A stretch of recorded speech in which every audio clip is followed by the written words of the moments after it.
All right, guys, today we're doing Pythagorean Theorem, probably the best theorem ever, whatever. So let's just jump right into it. First off, Pythagorean Theorem deals with right triangles. So for instance, I have a triangle JKL. It's a right triangle. And when we're talking about right triangles, Pythagorean Theorem, we're going to talk about two parts of this triangle, legs and hypotenuse. If this was a right triangle, the hypotenuse is going to be the side across from the 90-degree angle.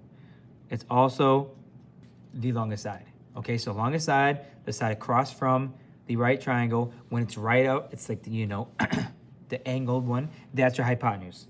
The other two are called your legs. So the two smaller sides, the sides that make up the 90-degree angle, those are called your legs. And so when we do this, legs are A and B, hypotenuse is C for this, triangle formula's sake. So leg squared plus leg squared equals your hypotenuse squared. And that's it. So let's just jump right into this. Before we do, actually, let's talk about this word called Pythagorean triples, okay? These, write these in as well. These are just, 3, 4, 5. I times all of them by 2, all of them by 3, 5, 12, 13, times all these numbers by 2, then by 3. These are just kind of like, multiples of those original ones. These are just some like common Pythagorean triples, meaning if you see a triangle and it has side lengths 3, 4, and 5, 100% it's a right triangle. So just like we said, we can use these common triples to determine if a triangle is a right triangle. And like I said, these are multiples in the ones that we filled out. But let's just lame stuff aside. Let's jump into the good stuff, actually utilizing this information. So let's just start one right together. Here we go. First off, here's my 90-degree angle. So across from it is going to be my hypotenuse. And the other ones are going to be my legs, okay? Now, it doesn't matter which one you call A or B for legs, right? Just as long as you have these two legs, that's hypotenuse. Now let's throw it into my Pythagorean theorem. Remember, it's A squared plus B squared equals C squared. So I got my legs. It doesn't matter which one I put where, as long as 7 and 11 go in for my legs. So I got 7 squared plus 11 squared equals, we don't know what C is, so I'll call it C squared. Once we plug it in, we're now just going to kind of simplify and solve to find out what C is. First off, you can use a calculator. 7 squared is 49. 11 squared is 121. Bring it down.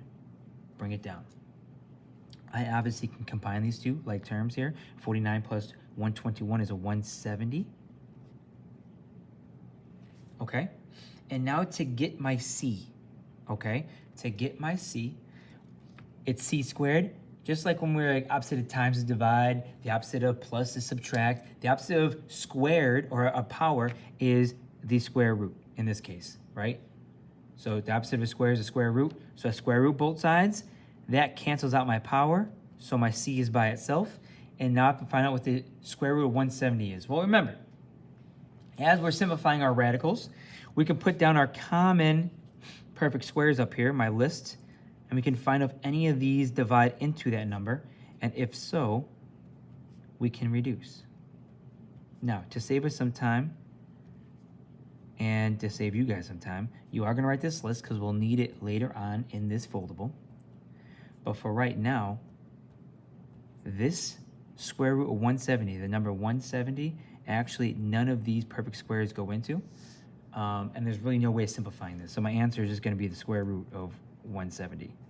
Okay, we can go ahead, if we wanted to, we could type this into a calculator and say the square root of 170 and actually give me my 13.03 if you would like. It doesn't matter, or we can leave it as is. But that's how we're done with problem number 1. That's it. Let's do another one, and I'll have you guys try some on your own. So in this one right here, it looks a little backwards, but here's my 90 degrees. If I shot a rocket out of it, boo, that is my hypotenuse because it's the side across from my 90 degrees. The other two are legs. Notice this time I know one of my legs but not the other, but I do know the hypotenuse. So let's plug this in nicely. So I got my A squared plus B squared equals C squared. I'm going to plug 9 in for one of my legs, 9 squared. I don't know what the other leg is, so I'm just going to keep it as B squared. But I do know 145 squared, the square root of 145 squared. That's my hypotenuse, so I plug that in for C. And now we're going to go ahead and simplify. The square of 9 is 81. I don't know what b squared is, so I keep it as b squared. Now again, some fancy happens here. I have the square root of 45 squared. When you square a square root, it cancels that out. So I'm left with just 145. What's left underneath the house? And now I can just keep on trucking along. So I can subtract 81 from both sides, because again, that's how you're going to solve these equations, right? Move the constant in this case. That cancels. I can bring down my b squared.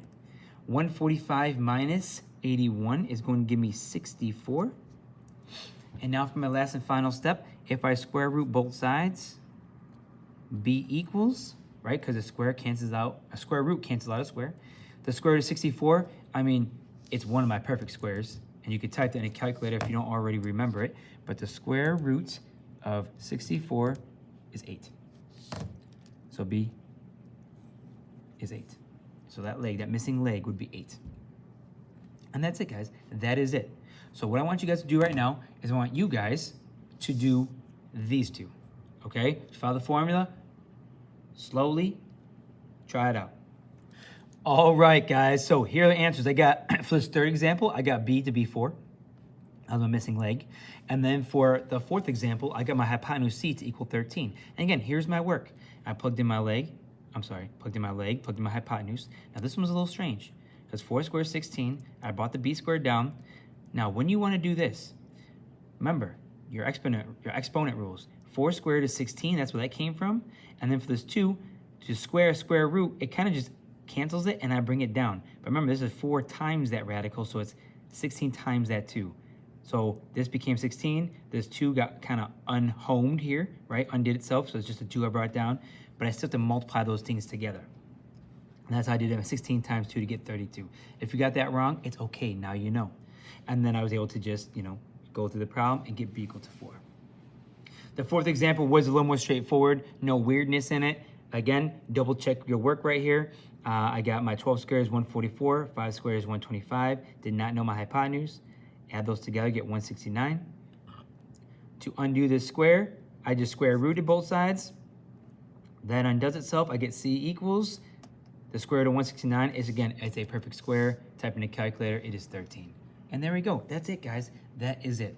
So that's how you can use Pythagorean theorem to find a missing leg or a missing hypotenuse. Now, for this section right here, it says determine whether each given side lengths form a right triangle. Now, just for, each one of these have 3 numbers in line. It's going to give you a leg. The second number is a leg. And the last number is the hypotenuse. Just so we know, it's going to be leg, leg, hypotenuse for each one of these, okay? So leg, leg, hypotenuse, just so we know. Now, if they ask you, is it a right triangle or not, that means we're going to plug all these numbers into the Pythagorean theorem and then see if it checks out. If it does check out, yes, it's a right triangle. If it doesn't check out, then no, it's not a right triangle. So watch this. Again, so I got my a squared plus b squared equals c squared. This is probably the last time I write this, guys, because I know we're getting tired of it. And I'm going to plug everything in. I'm going to plug in my legs. 6 squared plus 8 squared equals 13 squared. That's a really trash 3, but just deal with it. 6 squared is 36. 8 squared is 64. And 13 squared is 169. I go ahead and combine these two right here. 36 plus 64, that gives me a solid 100. Bring this down. And now I'm left with this statement right here.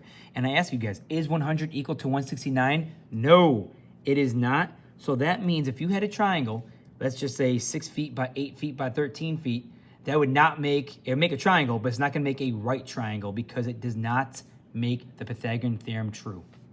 So there'd be some kind of wonky looking triangle. And that's it. Let's do an example where it works out.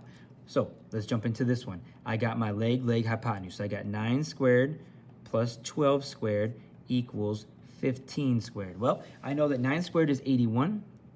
I know 12 squared is 144. And I know 15 squared is 225. Now, 81 plus 144, that's going to give me, you can use a calculator, double check my work, is 225. I bring this side down, and now I'm left with this statement. And I ask myself, is 225 equal to 225? Yes. So, yes. That means if you had a triangle, right, with, let's say, measurements of like 9 inches, 12 inches, and 15 inches, that would make a nice right triangle. It wouldn't be a wonky triangle, not acute or obtuse. It would be a nice right triangle. It fits the Pythagorean theorem. And that's it, guys. That's all you're going to do. So don't let these radicals scare you, right? Because remember, when you square a radical, it just kind of disappears. So it kind of is easier than these that I did. So I want you guys to try these two of this section on your own. All right, so here we go. These two examples in this lab problem, check your work. So I have my leg squared plus leg squared equals hypotenuse squared.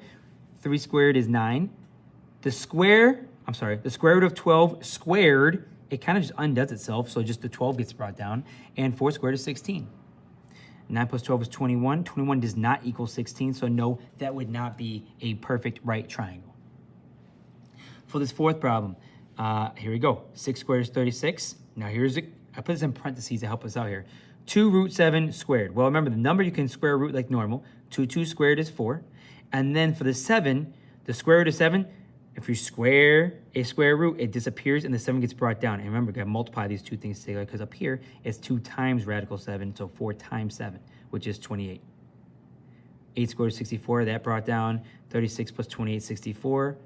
64 does equal 64, so yes, it is a right triangle, and that is it, guys. So, we already practiced how to find a missing side or hypotenuse, how to check to see if a triangle is right or not, and lastly, a lot of applications with Pythagorean theorem. A lot of engineers, a lot of architects use this for building and stuff because, it just happens. Triangles are naturally a strong shape. So, let's read this. We got TV. Someone's watching Bob's Burgers. That's probably Raouf because she has obsession with Bob's Burgers and gnomes. Sorry, Raouf. We're just going to read this through and go through it. So diagonal of this TV is 52 inches. So the diagonal, remember, from corner to corner, that is 52 inches. Next, the width of the TV is 40 inches. And they want to know what is the height. So we do not know the height. Now, listen. If I were to cover this up, this looks like a triangle, right? I got my hypotenuse of 52 because we all know that TVs are rectangles, and this is a 90-degree angle right here. So we got hypotenuse of 52, one leg is 40, the other leg is x. I do not know what that is, so I'm going to go ahead and just use Pythagorean theorem to find this out. Remember, it is leg squared plus leg squared equals hypotenuse squared. So I got 40 squared plus x squared equals 52 squared. And now I can just follow the formula and see what it is. 40 squared is going to be 1,600. I bring down my x squared because I do not know what it is. 52 squared is 2,704. I subtract both sides. All right, you gotta move that constant. There we go. Bring down my x squared. 2,704 minus 1,600. I'm sorry, guys, I should have had this part ready, which I did not, is going to be 1,104. Now, we got to square root both sides. Boom, boom. Find out what x is equal to. Well, x is equal to the square root of 1,104. That's a pretty big number. We can simplify this. Now, to save time, I can use my perfect squares. I can see which perfect square divides into this number and simplify. Now, just to let you guys know, it is going to be 16. If I were trying all these numbers, you can start from the largest, work to the smallest, or actually go from the largest, work to the smallest, I forgot.